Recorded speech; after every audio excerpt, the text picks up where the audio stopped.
Dun dun dun!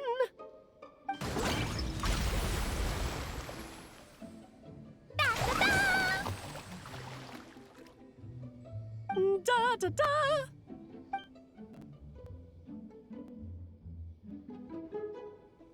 This is so fun, Mom! I think so too. Come on, let's blow them all up! Mom, when can I play with the magic toy you made me? Very soon, darling. In fact, it should be ready tomorrow. I just know you're going to love it. Yay! Can we play together? Why, of course! We'll have ourselves a splendid time. Right, we made it! Time for round 2. Huh?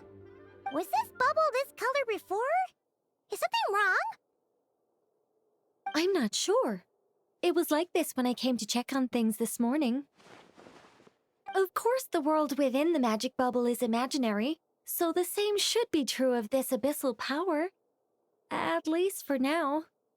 You created this magic, right, Alice? Do you have any idea what's going on here? Ooh, new magic does often come with its issues, so I can't say I'm entirely surprised something like this would crop up. As for a solution, however, I'm afraid I need more information first. One thing is for certain, at least. Given the current threat, we'll have to close off the bubble to event participants. My apologies, Miss Alice. I know you've made a promise to Klee, but I'm not sure you'll be able to keep it. Have we ever seen Alice look this serious? Unprecedented crisis notwithstanding, it's too soon to just throw in the towel. What we should be focusing on is how we're going to fix this. Are we talking about the Klee situation or the Abyss situation? Both. Now, I have my suspicions, but I'll need someone to head into the bubble and confirm a few things. It's not like we can avoid going in there, right?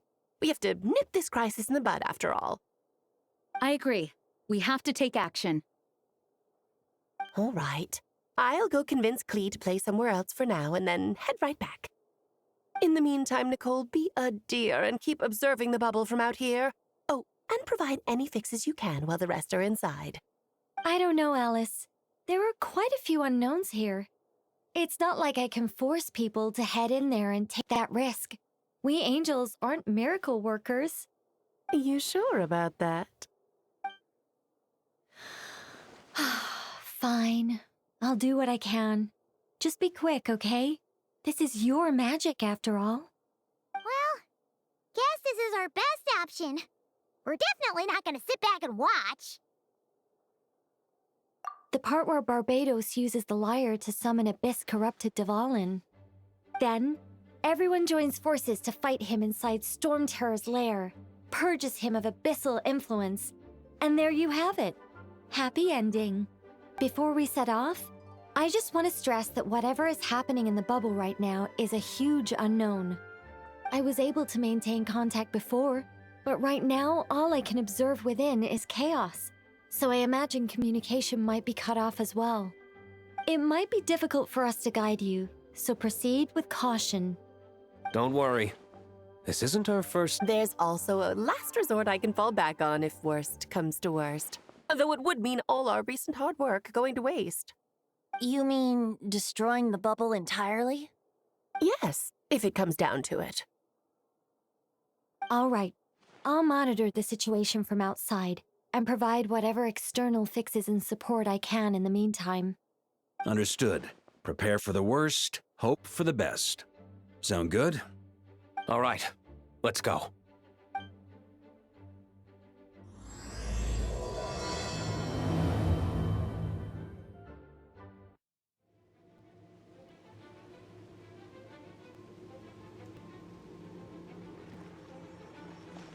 Whoa! Is this Mondstadt?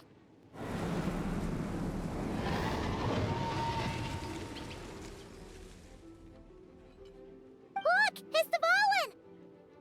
Is that just Paimon, or does he look way worse than back then?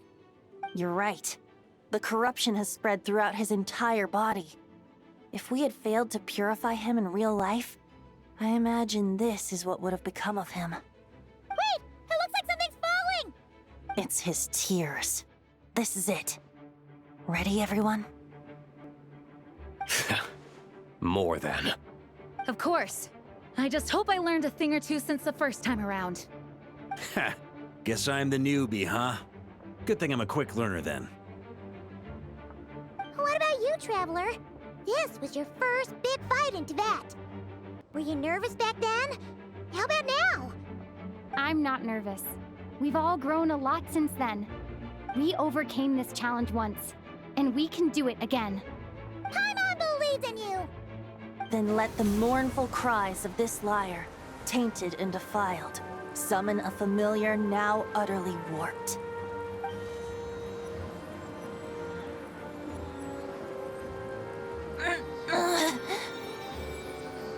You alright, Barbados? Turning the surging abyss into musical notes is no simple task. But how could I claim to be the finest bard in Tibet if I didn't rise to the occasion?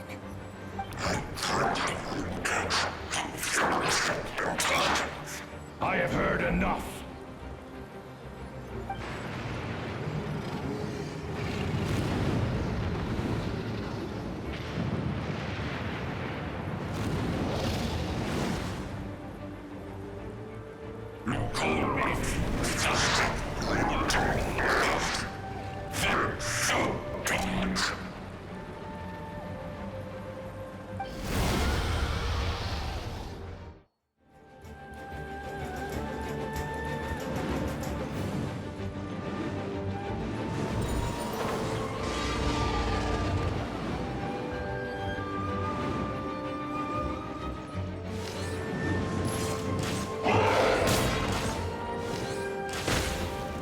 Brace yourselves!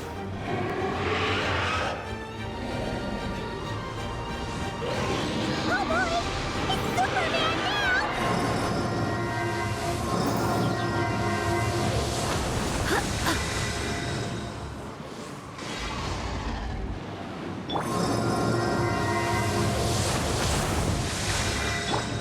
Here.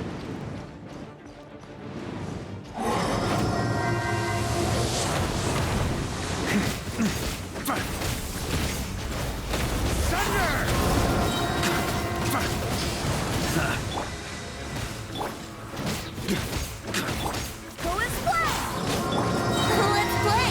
Time for... On me. Yeah.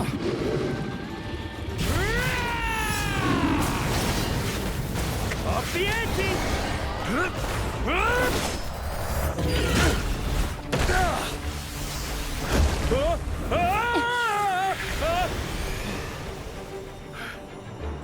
Thanks, Gene.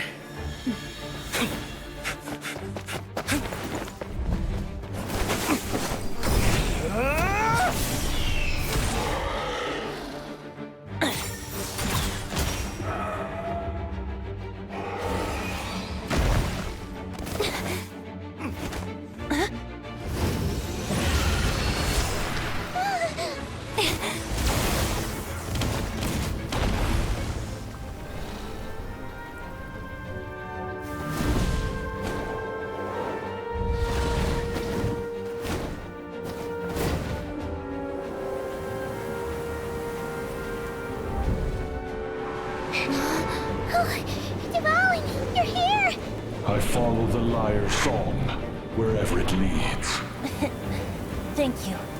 Looks like the mage's tale isn't over yet.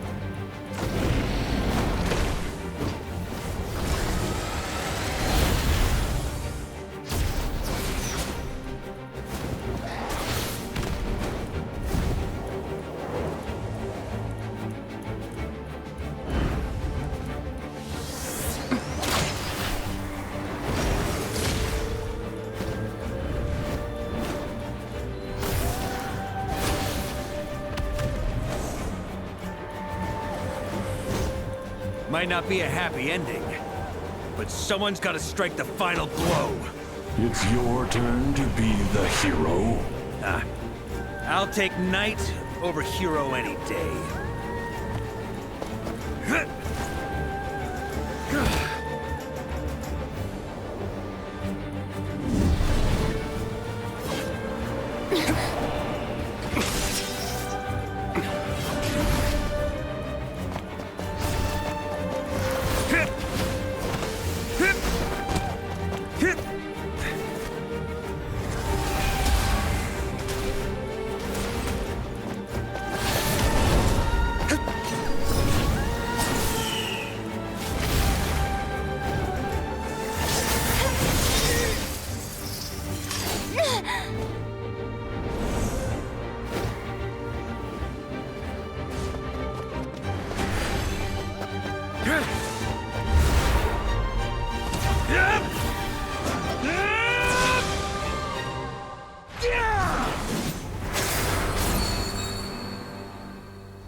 La la la!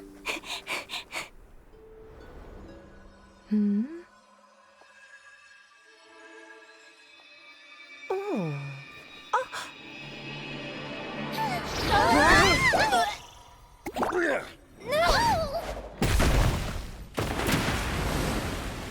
Mom, I'm here to play! Huh?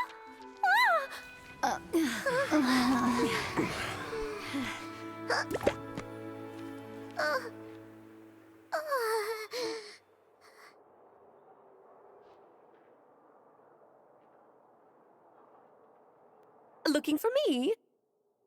I'm glad. I wanted to thank you for helping me keep my promise to Klee. She had a splendid time in the bubble.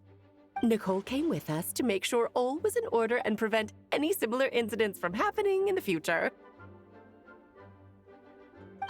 You live and you learn. It's rare, but even the Dodo King isn't immune to a small slip-up here and there, I suppose. So, it's all fixed? Yes, quite.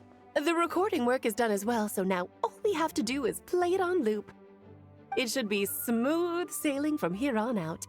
Anyone and everyone can now enjoy the bubble at their leisure. Nicole will keep an eye on them, of course. I wouldn't put it quite like that. It was more like a fate that will not come to pass. Huh? What's the difference between the two? Let us not forget the courageous dragon slayer in the story. Well, in real life, he had already left on an expedition to Nodcry at that time. Of course, that doesn't mean Dvalin would have escaped his destined death, for another hero would have come along and paid a painful price for victory. But what we saw in the bubble was what happened after Dvalin broke free from the seal. So, couldn't Barca have been back by then? Dear Paimon, you're free to ponder such questions yourself, of course, but it's of little use to ask them aloud. Word to the wise. Do not lose sleep over all those what-ifs, over the fates that will not come to pass. It's an exercise in futility. Those who can observe fate see both the good and the bad of what could have happened. But all that matters is what did happen. Those alternate fates are nowhere near as important as the world that exists in the here and now. All right. Ah, you're saying it was as if the bubble itself had become contaminated. I suppose some gunk could have stuck to my luggage while I was wandering the border and got mixed into my magic without me noticing. Just kidding. I would never be so careless. Your intuition is spot on, Traveler. What developed in the bubble was a nascent form of abyssal power that, if left unchecked, would evolve into the real thing. What? So it didn't come from outside? It just appeared out of thin air? The abyss is perilous, cunning, dangerous, obsessive, and most infuriating of all, a complete and utter mystery. I'm sure you've seen for yourself how complex it can be. The Hexen Circle has been observing its energies for a long time, and I think Barbalot's interpretation is the most accurate. The essence of the abyss lies in the hatred carried by all the fates that will not come to pass. This world is filled with conflicting elements. that one thing should happen signifies that a different possibility has been eliminated. These events can be small, almost trivial. I had Sweet Madame for lunch today, for instance. That means the Alice who chose tea break pancakes instead is no more. Of course, they can also be events that threaten the world, such as my friend Rhindotter's decision to tap into the abyss. In that instant, the tale of a future in which she remained pure was gone forever. So then, the question at the heart of it all is this: why must these fates be the ones to disappear? Paimon gets it. It's hatred that stems from not being chosen. Precisely. The magic we wove this time involved recreating the past. However, some of the variables we added allowed a certain amount of these unchosen fates to come very, very close to reality. And thus, the abyss showed its teeth. Of course, much like always, it is not existence that it seeks, but the destruction of all. In the end, though, it wasn't a huge issue. Things like this happen on the border all the time. It has quite the victim complex, that's for sure. It's obsessed with entering this world at all costs. And that is precisely why we must protect our lives and those of our loved ones. Because when you think about it, to exist in this world is to be a spark of luck amidst countless possibilities. How precious is that? Ah, Alice, you're here.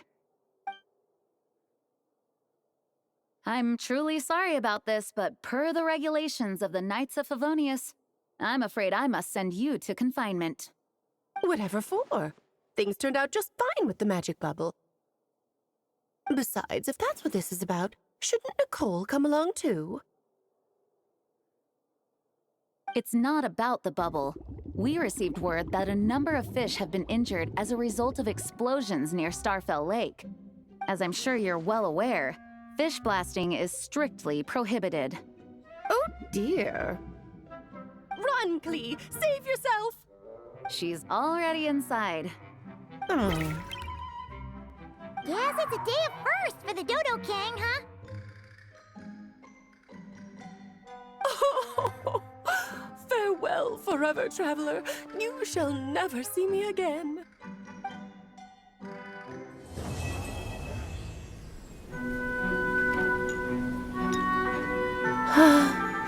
It's hardly a perfect ending, though. Poor Dvalin. But at the same time, Varka could easily have been the hero. So why did he go on the expedition? Was it because of the disturbance in fate? Firstly, the pact with the Hexenzirkel and the support of Barbatos made him feel safer leaving Mondstadt. But of course, the real reason lies elsewhere. Do you remember when he requested to be the first challenger of the Hexenzirkel's trial?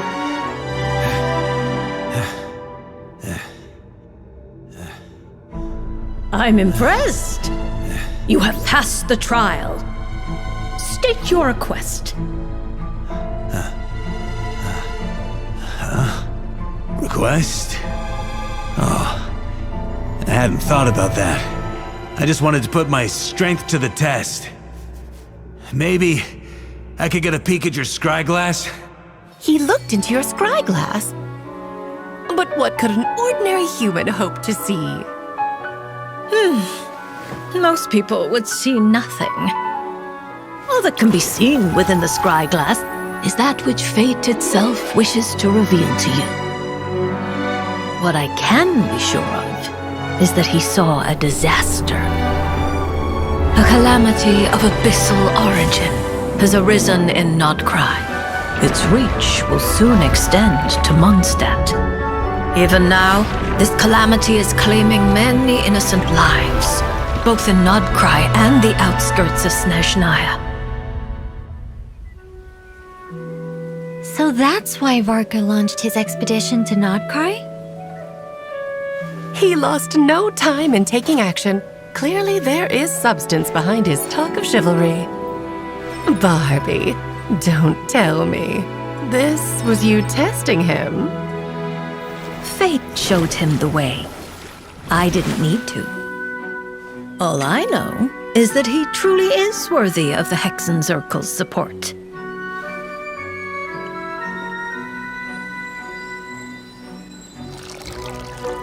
In that case, I suppose he didn't see his destiny as a hero within the Scryglass? Otherwise, why would he turn it down? Who would sacrifice the defining moment of their life to focus on the suffering of others? Huh? Well, perhaps you underestimate him.